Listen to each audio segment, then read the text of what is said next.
Bringing you the latest in tax credit news, this is Tax Credit Tuesday with your host, Michael Novogradac. Hello, I'm Michael Novogradac, and this is Tax Credit Tuesday.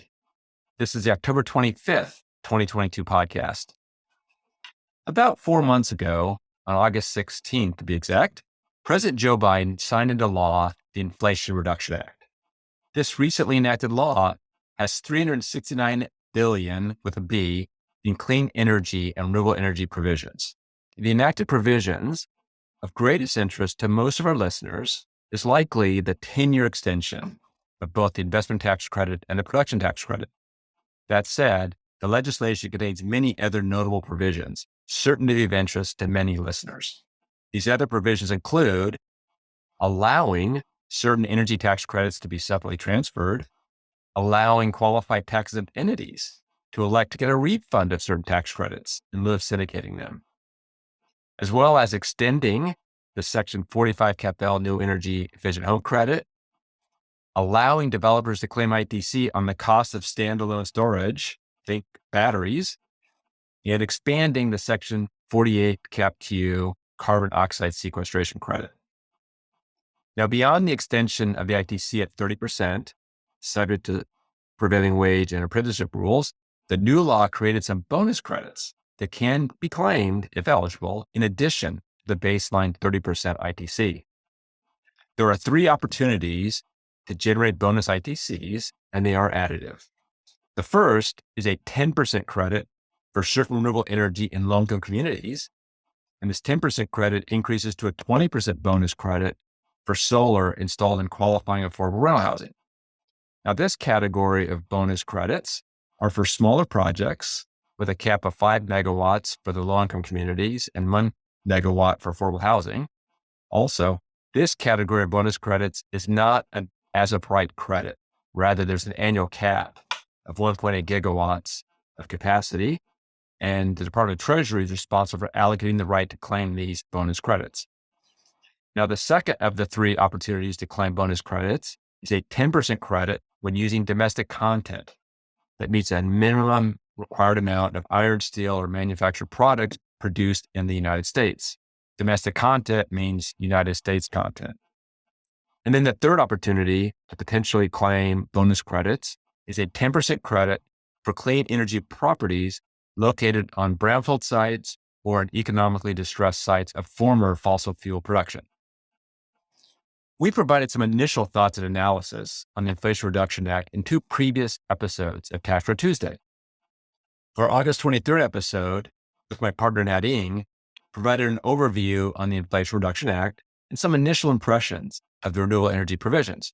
Then, the following week, our August 30th episode with my partner Brett Parker took a closer look at how the Inflation Reduction Act makes it more affordable to include renewable energy and energy efficiency measures in residential rental real estate. Which brings us to our discussion today. Since those 2 podcasts, Treasury and the IRS issued a set of notices requesting public comment on implementing key provisions of the Inflation Reduction Act. The Novogradac Renewable Energy Tax Credit Working Group is one of the many renewable energy stakeholder groups planning to submit comments by the November 4th deadline. And that's the topic of today's podcast. We're going to take a closer look at certain key provisions of the Inflation Reduction Act and how the renewable energy community is responding to those provisions. My guest today is my partner, Tony Capone. Tony is working on the Renewable Energy Tax Credits Working Group's comment letter to Treasury and the IRS, so can share with us firsthand insights as to stakeholder impressions and priorities concerning the Inflation Reduction Act. He is also the chair of the Novogradac 2022 Fall Renewable Energy and Environmental Tax Credits Conference that will be held next week in Washington, D.C. That's November 3rd and 4th. And I will share more information about the conference later on in the podcast, as well as share a link to register in today's show notes. Tony and I will divide today's discussion into 2 parts. First, we'll talk about key provisions of the Inflation Reduction Act that are drawing the most attention from the renewable energy community. In the second, we'll cover how our listeners can participate in the Renewable Energy Working Group's discussions and provide input on the comment letter. This is an important podcast topic for anyone involved in clean energy. So as I say each week, if you're ready, let's get started. Tony, welcome back to Tax Credit Tuesday. It's great to be here, Mike. Thanks for having me back. So as I mentioned in the introduction, the Renewable Energy Tax Credit Working Group here at Novogradac is planning to submit comments on the Inflation Reduction Act. What are some of the main areas where the working group plans to focus its comments? Sure. So the working group right now is, as the IRS issued several notices soliciting public comments on all aspects of the Inflation Reduction Act. Right now, we are looking at key areas of those notices to respond to our members' concerns as well as our clients. So far, the greatest interest we're getting from clients and members is around transferability. The tax credit transferability option under the Inflation Reduction Act has widespread implications and opens up opportunities to so many different players in the renewable energy industry. And so whether you're a developer looking to transfer tax credits, or a tax exempt entity looking to transfer tax credits, or a syndicator of tax credits, the transferability option is getting interest from all different areas of the renewable energy industry. Another area that's getting a lot of attention is obviously the elective pay or the refundability option. So as the tax exempts and other applicable entities will have the option to be able to forego using tax credits and instead apply that tax credit against their tax return and get a potential refund of tax liability. So we're getting a lot of interest on direct pay. Also, from the environmental justice allocations, there's the adder that you mentioned earlier, where taxpayers could potentially get a 10 or even 20% boost to their tax credit percentage if their projects are located in low-income communities or at affordable housing tax credit properties. So that's an area where taxpayers have a lot of questions in terms of how that award process is going to be administered and how taxpayers can benefit from that program. Thanks, Tony. Thanks for that initial introduction in terms of some of the key areas. And I do want to take a bit of a closer look at each of the items that you mentioned. Now, the first two items that you mentioned that you focused on were transferability and direct pay. These are two new options for monetizing renewable energy tax credits, and they're very exciting, and there's lots of unanswered questions. So let's look at transferability first. And transferability allows taxpayers to sell or transfer their credits to third-party purchasers, which is a unique aspect that is only allowable for certain of the renewable energy tax credits. Tell me some of the ways in which you think this transferability feature could end up affecting the renewable energy community. Thanks, Mike. So with respect to transferability, I mean, the amount of liquidity that the transferability option inserts into the marketplace is like something we've never really seen before. We've taken phone calls from many payers that have expressed interest in participating in the renewable energy program, but maybe have had reservations or concerns or issues around becoming a partner in a partnership. And so they've wanted to participate in the program, but haven't been able to either get approval or get comfortable with actually becoming an owner in a deal. The transferability option allows these taxpayers to now participate in the program without having those same sort of requirements. And so I think what you'll see here is you will see just an increase in the number of taxpayers participating like you've never seen before, which is fantastic because it allows the syndicators who raise tax equity and tax credit dollars, it provides them with substantially more liquidity to be able to issue commitment letters to deals. And so the developers have the credit support they need so that they can move forward with financing projects. So I think just in terms of like credit enhancement, liquidity in the marketplace allows the volume of deals to move forward in a way that's lead to so much more efficiency in the marketplace compared to what we've seen before in the past. So I think it's excellent. I think it's a great decision that Congress made to adopt that measure. And I think it'll allow for just greater efficiency in terms of how projects get financed. So you mentioned greater efficiency and more liquidity. And for our listeners that maybe aren't as experienced, the idea is the transferability would replace in some situations the tax credit syndication. But the tax credit syndication brings with it also depreciation benefits and loss benefits. So right now, when you're raising money from an equity investor, from a tax incentive perspective, they're investing both in the losses as well as the tax credits. So how do you see the transferability impacting the ability of many developments to be able to monetize the depreciation benefits? Yeah, great question. There's so much to like unpack here with these issues, right? So, all right, so transferability really it touches every area of the renewable energy food chain. So, you've got a developer is looking to monetize the credits. So, the transferability option allows a developer to monetize the tax credits without necessarily bringing in a third-party investor. However, as these facilities generate not just tax credits, but also other valuable tax incentives like depreciation benefits. The transferability option allows you to size the credit without bringing an investor. That doesn't also allow you to monetize the depreciation. So if you're a developer that's looking to simply just monetize the credit through transfer, you can do that. And that's a great option that didn't exist before, but it doesn't allow the developer to also monetize those depreciation benefits. So the way we're seeing this right now is a developer has more options. They can still work with a traditional tax equity investor. You could have a traditional tax equity investor that comes into your deal and advances you money for both the credits and the depreciation benefits. And under that scenario, the developer is raising probably more gross equity than they would if they simply just transferred the tax credits. All right. Now, behind the scenes of that tax equity investor, they might be the entity that ultimately is able to sort of bring in a transferee of the tax credits. And so what you see there is under that scenario where you've got a developer that pursues traditional tax equity. However, at the end of the day, that tax equity investor ultimately transfer those credits. What you're going to see there is you'll see a developer that's able to raise the higher gross proceeds for monetizing both depreciation and tax credits, whereas but now the syndicator has greater liquidity and optionality in terms of how they raise the back end equity for that credit. Because now, currently or historically prior to the Inflation Reduction Act, that investor would have to be a partner in that partnership on or before the date the facility was placed in service. But now you can have a Class A investor limited partner come into a partnership and have the option to potentially transfer that credit down the road after the facility was actually placed in service. Okay. Yeah. Now, those are some great points.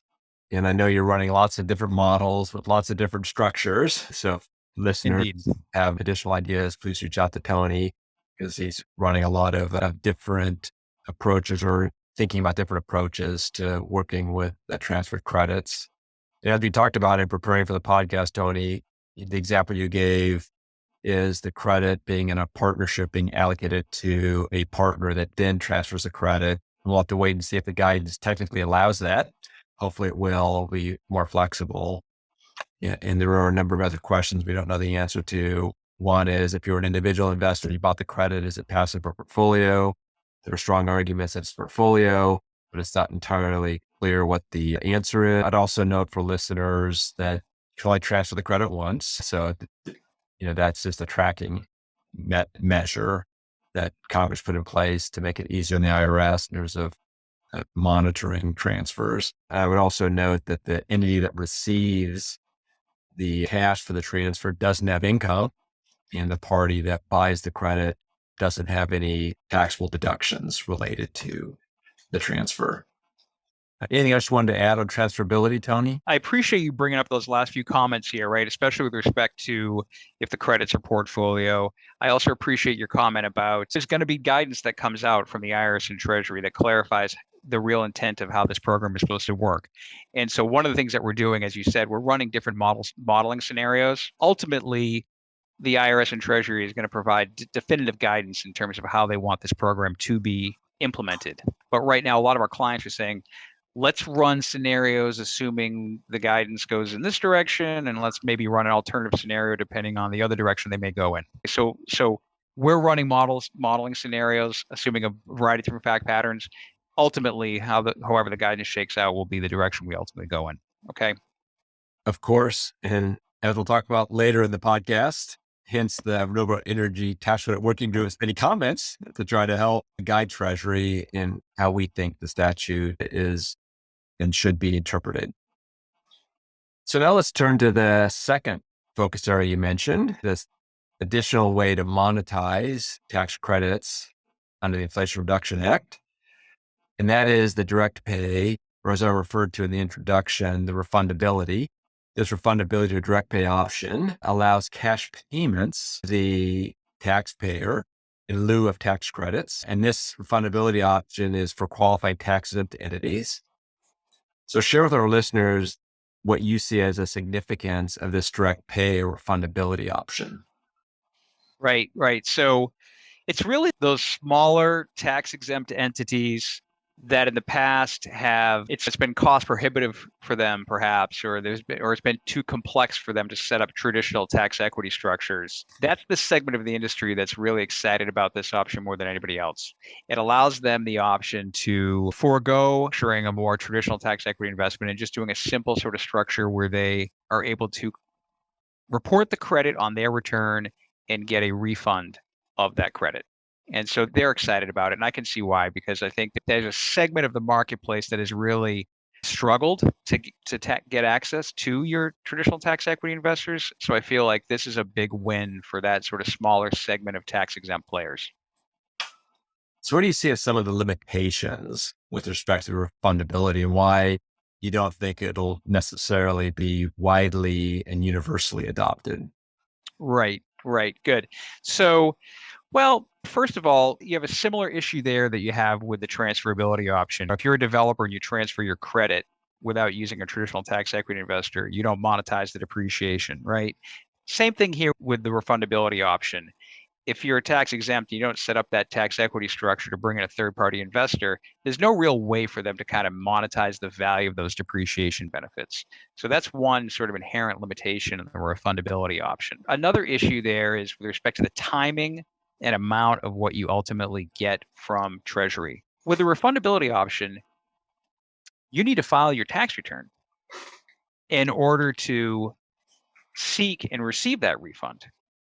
Well, if you place in service, let's say you're a calendar year taxpayer and you place your facility in service in January of, call it 2023.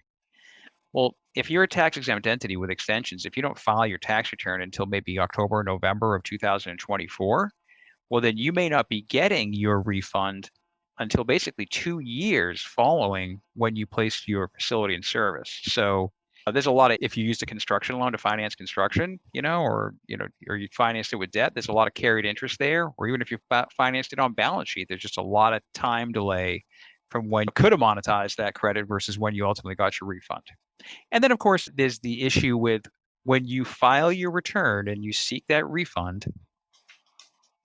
I imagine that process is going to work somewhat similar to the 1603 cash grant program, where somebody at the IRS or Treasury is going to do a thoughtful review of what you're seeking for a refund, and that could lead to potentially delays or even reduced amounts if it works similar to how it did under the 1603 cash grant program. So there's some inherent sort of question marks around how that process will work. Where at the end of the day, I wouldn't be surprised if tax exempts pursue other options like transfer tax credits, or maybe even if the deal is big enough and it warrants it, setting up that traditional tax equity partnership structure like they did before. But it's nice just for them to have the option. No, I think the optionality is definitely very good. And I can definitely think of situations I'm aware of with tax exempt, putting solar on facilities, but the whole concept of syndicating just wasn't a viable option.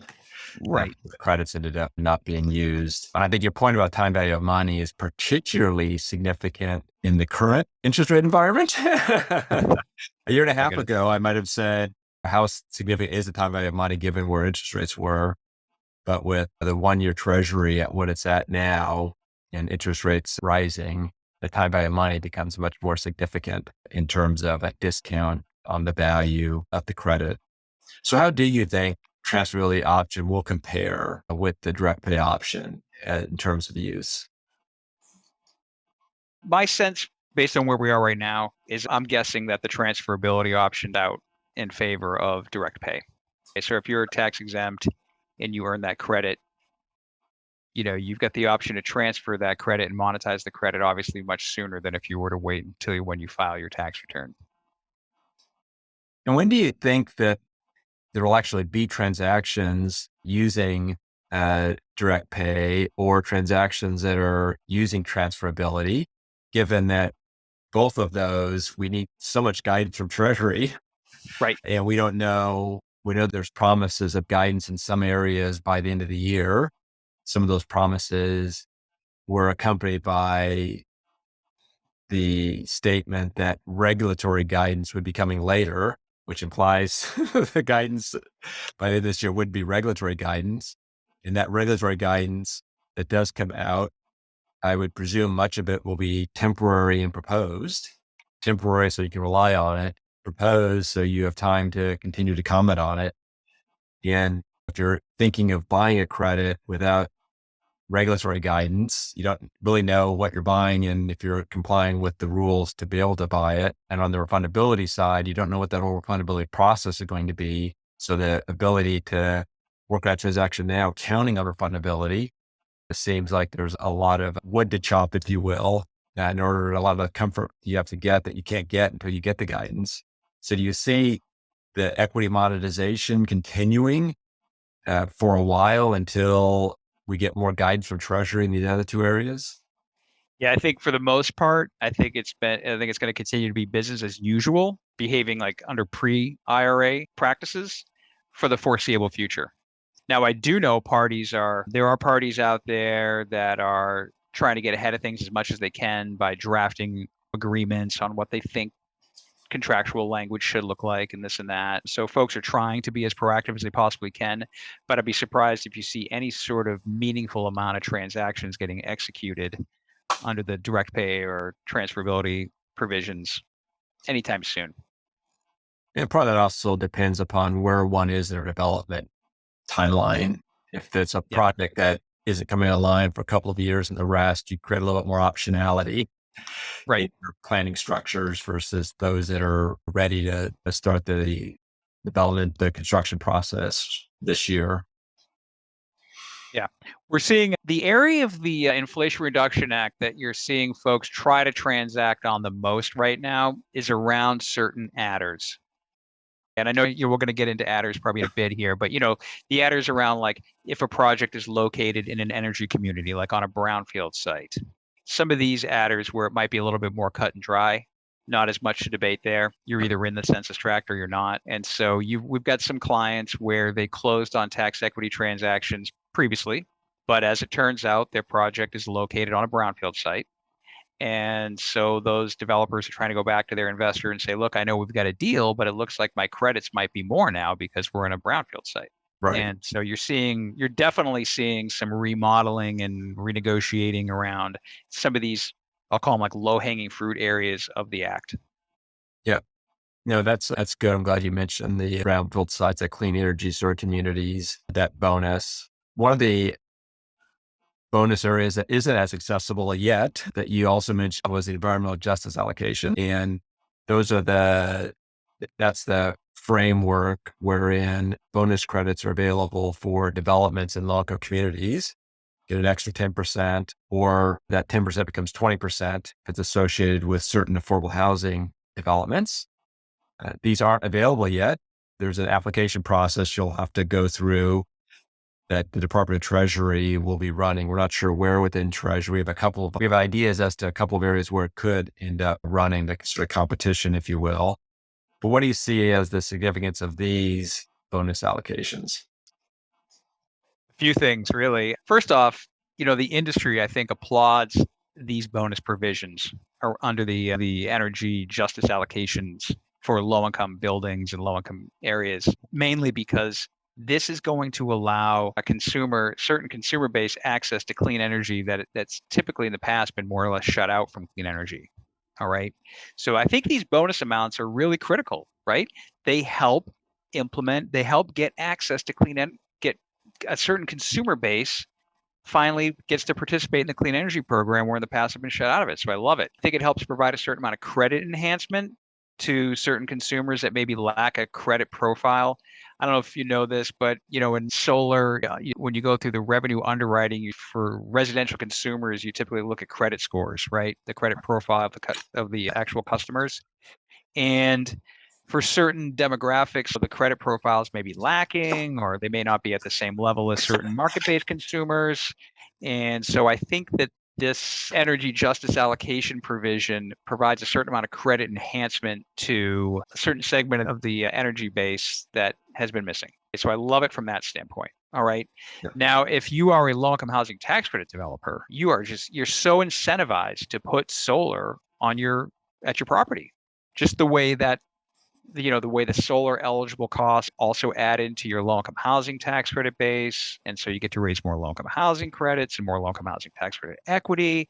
And so when you start to layer these in there, it becomes pretty obvious if you're a low-income housing developer that you should probably be putting solar at your property.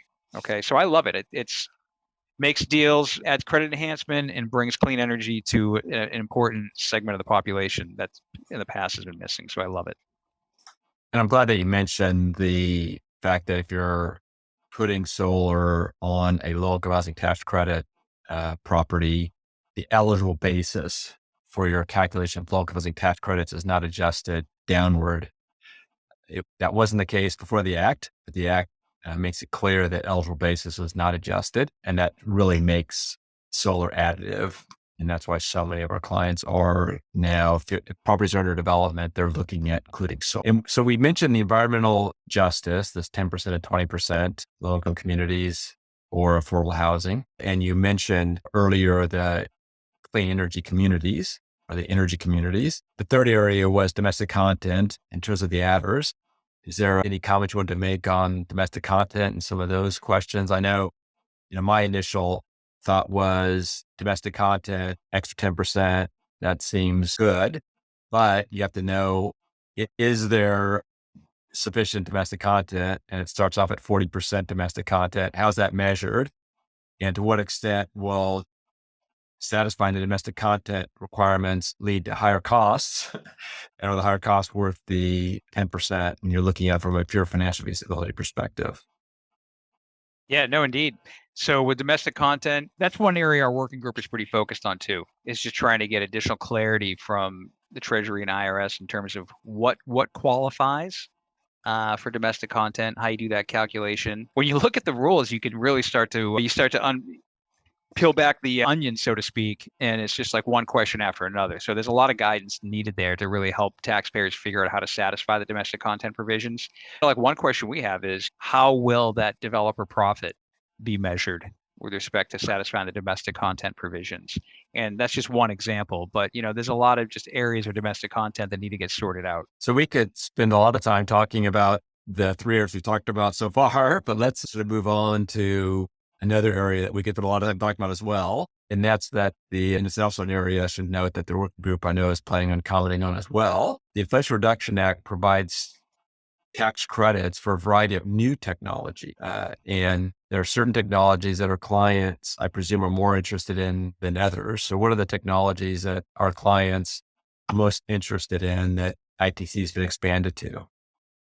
Yeah, so the renewable energy industry has been lobbying for standalone batteries to be eligible for tax credits for a long time. And so that was a really welcomed aspect of the bill. I think a surprising aspect of the bill was the qualified interconnection property. That's something that I don't think many in the industry anticipated, but was very much welcomed. All right. Solar projects can really be hit with significant interconnection costs, which previously weren't eligible for tax credits. So that's a plus for the industry. Let me interrupt you. Sure. For our listeners, what's an interconnection cost? Great. So when you build a renewable energy or when you build any kind of energy project, you need to get that facility interconnected to the grid. Now, what if the point of interconnection that you're tying your facility into, that point that you're tying into may not be suitable for the utility or the grid to accept the power coming from that facility. And so think of it like your street pole, the electric pole at the end of your street. that pole may need to be upgraded and modified so it can actually accept the power coming from your facility. Now, sometimes you have to incur interconnection costs on your side of the meter, and sometimes you have to actually improve the utilities equipment. And so those costs, the utility side of the meter costs in particular in the past, haven't been eligible for tax credits. Okay. So this is huge because again, you can have small projects that really get socked with significant interconnection costs that haven't been eligible in the past. So now this is a way to make those projects so much more viable. Well, thank you for that. And I interrupted you. So I think you were going to talk about another technology that's not eligible for ITC. Great. No, thanks for reminding me. So so in addition to standalone batteries and qualified interconnection property, there's a variety of other technologies that are eligible now, but one in particular that's getting a lot of attention is the green hydrogen. And so green hydrogen, you can use that for transportation. It's a transportation fuel. I think a lot of people in the industry assume that's going to be a valuable source of energy for trains and buses and maybe even beyond that. We're getting a lot of calls from developers looking at developing green hydrogen facilities. So got it. So thank you for those, just touching on those three. I did want to return to something I discussed at the beginning, the 10-year extension of the investment tax credit. And when I said that in the intro, I was thinking there's probably some listeners saying, well, Mike, technically, it's 6%. Technically, it was extended at 6% with the credit increasing to 30% if prevailing wage and apprenticeship requirements are met. I tend to think of it as a 30% credit, and you need to meet prevailing wage and apprenticeship requirements because I don't think you're going to see too many not meeting those requirements and claiming 6%. So if you could share a little bit about what those requirements are for our listeners. Sure. So first off, you're right. It's a 6% base credit and then goes to 30, assuming you meet prevailing wage and apprenticeship criteria. With respect to qualifying for those criteria, if your facility is under 1 megawatt, you're exempt from those requirements, number one. Number two, you're deemed to satisfy the prevailing wage and apprenticeship criteria as long as you begin construction prior to the 60th day of when Treasury provides program rules on how to meet the criteria. And so right now, if you have started construction, you're deemed to meet the criteria and you don't need to do anything else. Once you get beyond the 60th day of when the guidelines come out, then you really have to make sure you get a plan in place to satisfy these criteria. What I expect you'll see happen too is probably Q1 2023. I anticipate developers will rush to commence construction on large pipelines of projects so they can sort of grandfather their deemed satisfaction of those criteria. It'll be interesting to see if the supply chain can handle those increased orders.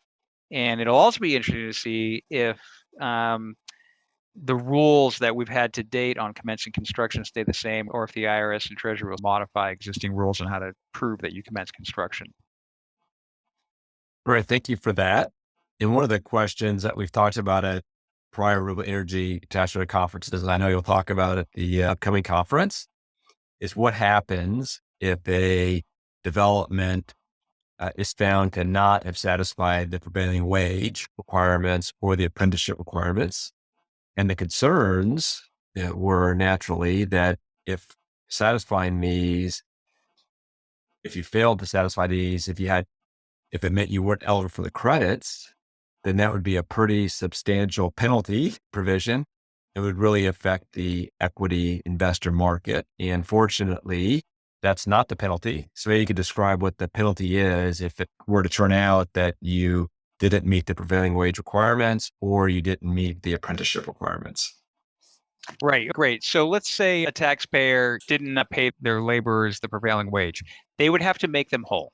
They'd have to figure out whatever the difference was between what they were supposed to pay them and what they did pay them, and it's supposed to make them whole, plus interest based on an underpayment rate. In addition to that, with respect to prevailing wage, they would have to pay a penalty to Treasury equal to $5,000 per underpaid laborer. So it's significant. And if the Treasury ultimately determines that it was willful misconduct there, then it's 3x on the make whole provision and the penalty doubles. So it's significant. So I think one of the things you're going to see there is for developers that kind of rush to commence construction within that sort of 60th day window, I think what you're going to see there is you're going to see investors underwriting their commencement of construction plan pretty tightly. to make sure everybody Right. feels comfortable with that. So there was a point in time under the 1603 cash grant program, investors would really underwrite the commencement of construction criteria really tightly because back then it was either you got the full grant or you got zero. Then in more recent years, taxpayers would commence construction to preserve, say, a 30% tax credit, but if they didn't meet it, it would drop to 26, right? So you're talking 30 to 26.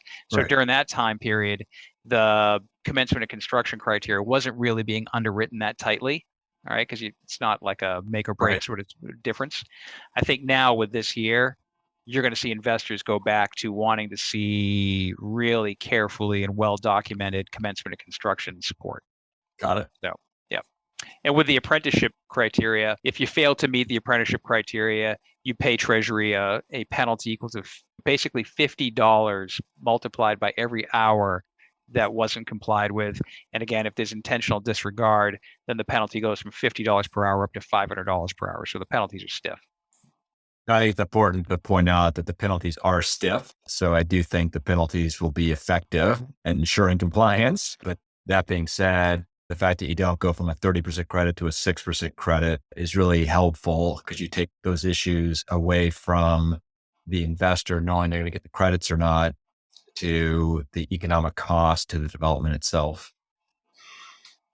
So we talked about the solar credit being 30%. And I'm sure some other listeners are also saying, but Mike, wait, solar is also eligible for production tax credits. So maybe you could explain super high level how the production tax credit works. And then if you could comment on how the solar industry is looking at ITC versus PTC or production tax credits, since solar's now, once again, eligible for both. Yeah, great, right. So Let me interrupt you. Sorry. I say eligible for both. Eligible for one or the other. good clarification. Eligible for both at the same time. That's right. Emphasis added. It's one or the other. It's not both, right? Indeed. So, all right. So with the investment tax credit, most people know that is the investment tax credit is a percentage of qualified construction costs. With the PTC, it's very different. It's based off of the amount of electricity produced and sold to an unrelated third-party taxpayer. And so that's a 10-year credit based on production.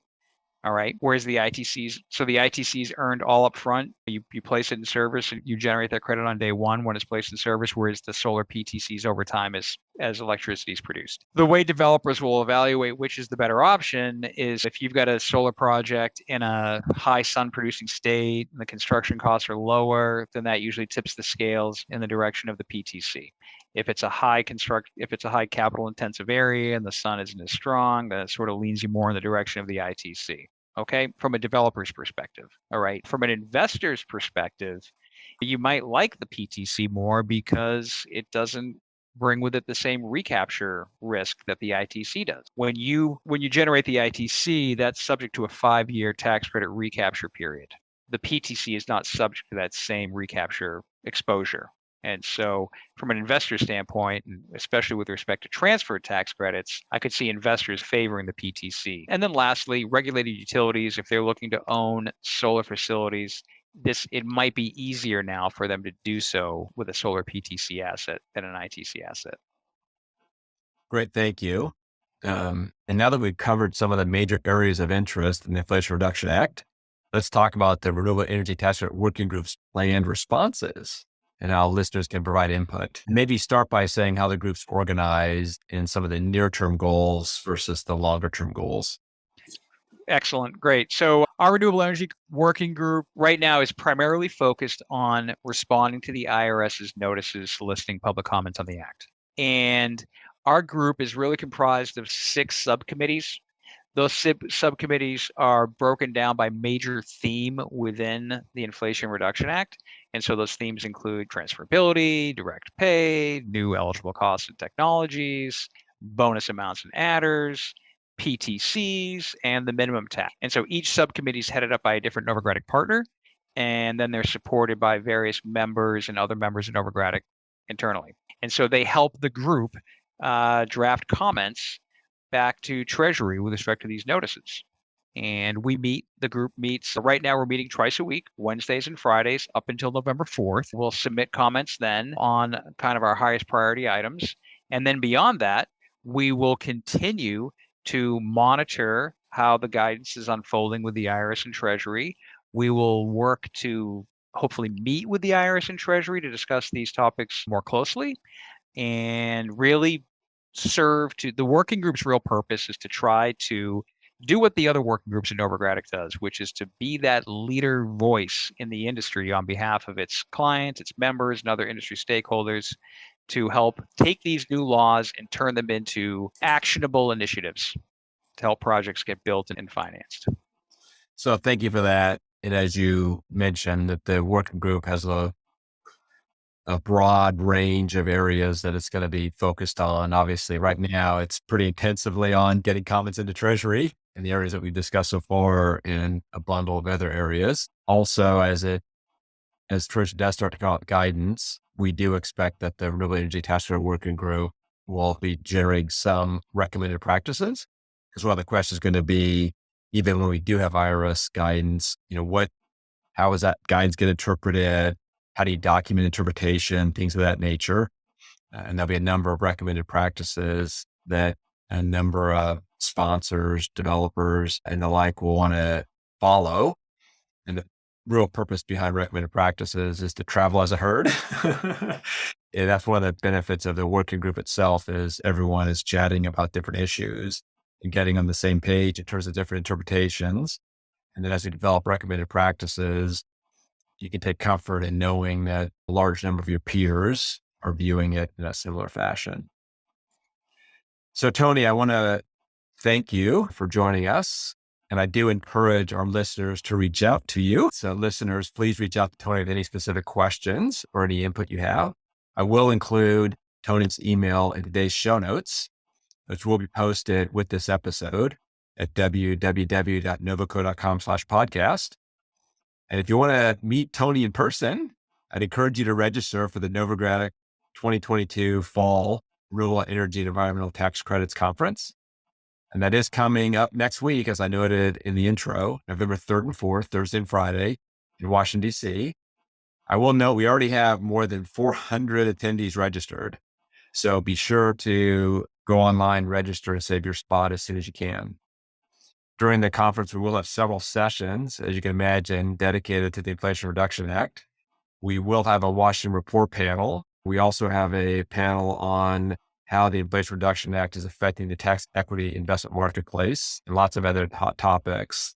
Really a continuation of a lot of what we've discussed during this podcast and much, much more over the day and a half. Also want to share some other resources. One is the Novogradac Journal of Tax Credits. Our November issue has a special focus on renewable energy tax credits. And there are a number of articles in the issue that will be of interest. My Washington Wire column, which I do every month, this month, it's on long-term tax credit properties and why developers and owners should consider solar, as we've touched upon during the course of this podcast. We also have an article by my partner, Pip Parker, on the Inflation Reduction Act's implication for renewable energy tax credits and energy efficiency updates and affordable housing. That's the 45 cap credit. There's a useful summary of the Inflation Reduction Act provisions by attorney Forrest Milder of Nixon Peabody. And there's an article by John Dalton and Megan Christensen of Annette on tax credit alternatives in the Inflation Reduction Act, including the credit sale or transferability option and the direct pay option. And then there's several other very insightful articles. So be sure to pick up a copy of the Novogradac Journal of Tax Credits. And if you're not a subscriber yet, simply go to www.novoco.com/journal and click on the subscribe button to make sure you have access to next month's issue. And looking ahead at the Tax Credit Tuesday podcast schedule, we have several in-demand topics coming up. And my partner, Jeff Nishida, along with Melissa Chung, will be on what we're planning as part of a multi-segmented podcast series on practical insights and tips for developers interested in using the local living tax credit. During this series, we're going to cover key roles in a local living tax credit transaction, plus what you need to know about tax credit application, tax and bond applications, closing transactions, and more. Also on the horizon as a podcast topic, we're going to have an annual election results podcast with Novograt's Director of Public Policy and Government Relations, Peter Lawrence. We'll look at how the election results in November could affect community development legislation for the remainder of the year and into next session of Congress. And we're still waiting on the New Market Tax Credit Awards, so we'll have a podcast on those awards once they're out. You can make sure that you're notified of each week's episode by following or subscribing to the Tax Credit Tuesday podcast. Go to www.novoco.com/podcast to subscribe to and stream the show on our website. You can also follow or subscribe to Tax Credit Tuesday on iTunes, Spotify, Google Podcasts, Stitcher, and Radio Public. And soon, you'll also be able to listen to us on. Now, I'm pleased to reach our off-mic section, where listeners can get some fun off-topic advice and words of wisdom from our podcast guests. So, Tony, one of my frequent questions for podcast guests has to do with productivity. So I was wondering if you could share with our listeners a habit that you think might help our listeners add to their productivity and, of course, their daily routines. Yeah, sure. Thanks. Let's see here. Habits to increase productivity. One thing that I like to do is recognize what part of the day I'm the most productive. I think all of us have a time of day where that's where they do their best work, so to speak. And so I try to, for me, that's the morning. That's the time of the day where I'm the least subject to distraction and interruption. And so I try and put my highest priority work for the day into that time of day where I'm apt to be the least distracted and the most focused. And so I think we're all a little bit like that, where we recognize that we're at our best at certain points in the day. And so trying to figure out the priority work for the day and putting it into that spot of the day where you're going to be the most productive. No, I like that. It makes perfect sense. Not something that it's something worth remembering every day to balancing your day in that way. And there was a recent Wall Street Journal article that talked about in the course of a day, one's productivity is stronger in different areas. And I'll post a link to that in the show notes that kind of builds off of what you just suggested there. Now, my second question, I myself, in preparing for the podcast, learned the answer to this question. Really, I loved it. But for our listeners, could you share a talent or skill that you have that most people might not know about and how you acquired that talent or skill? Awesome. I love this question. All right.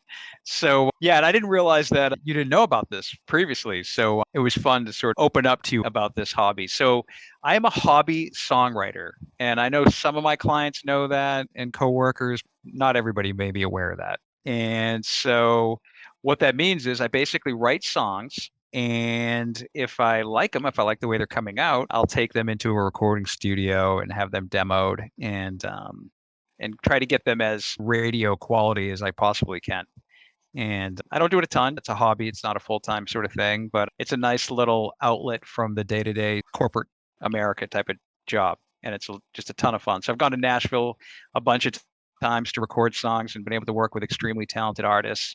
And it's been a real thrill. As a matter of fact, last year, I actually got to go to Abbey Road Studio in London and do a recording session, which was just like a thrill of a lifetime type of thing. So it's a great sort of total 180 from what we do here at the firm, but a lot of fun. So Tony, would it be okay if we put one of your recordings at the end of this podcast? I would love it if you would feature one of my songs at the end of this podcast. Well, that's what we'll do. So listeners, stay tuned and you'll hear a song written by my partner, Tony Grapponi, and performed in Nashville studio. That'd be great. I would love that. Very good. Yeah. Thank you again, Tony. And thanks for having me. This was fun. To our listeners, I'm Mike Novograttic. Thanks for listening. And now, here's First Time, written by Novograttic partner and Tax Credit Tuesday guest, Tony Grapponi. It was an F-150 tailgate down in a cornfield on the edge of town. We were holding hands. when I kissed your lips for the first time. Yeah, we were drinking Jack and Ginger mixed too hard. Couple high school kids going way too far under a moonlit sky. We made love for the first time. We didn't know right then that we were falling in. If I could turn back time, I'd run back there again. Do you remember your first time, like falling in love or drinking that wine? If you could, would you turn back time, bring that memory back to life? Something about your first time, yeah, that first time. Sweet 16 turned 30 fast by the grace of God. We made it last, and so we said those vows and had a baby for the first time. From the moment she was born, our whole lives changed. Laying on my chest, we said her name, a precious mix of us, cradled in my arms for the first time. The magic in that room, a feeling so brand new.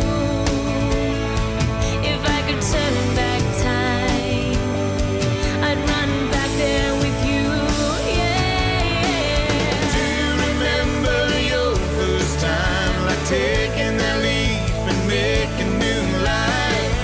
If you could, would you turn back time, bring that memory back to life? Something about your first time, yeah, that first time.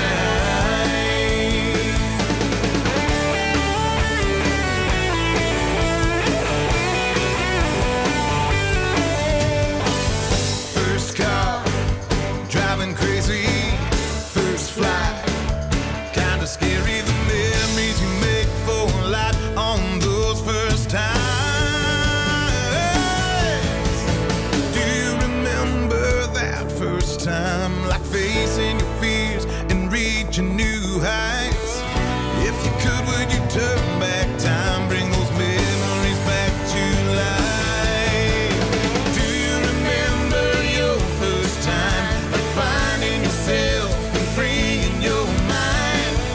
If you could, would you turn back time, bring that memory back to life? Something about your first time, yeah, that first time. Something about your first time, yeah, that first time.